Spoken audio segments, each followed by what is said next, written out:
Huwag matakot sa mga taong prangka at masungit. Mas matapot ka sa mga nagpapanggap na mabait. Yun pala ay plastic.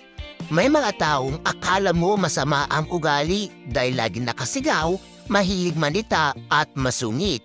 Kung minsan, yung taong ganyan, yun pa ang may mabuting kalooban.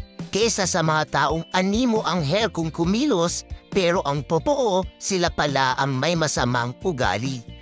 Maganda maging kaibigan ang mga taong prangka at masungit kaysa sa mga taong patalikod kung tumira at kung umasta, pabida. Lahat tayo may bad attitude pero hindi ibig sabihin nun masama ka ng tao. Di tulad ng iba dyan, kunwari mabait lang pag may kailangan at pag napapakinabangan yung isang tao. Tandaan mo, hindi tayo masungit o mayabang. Sadyang dilan nating ugali ang magbait-baitan sa mga taong batikan sa pakikipagplastikan.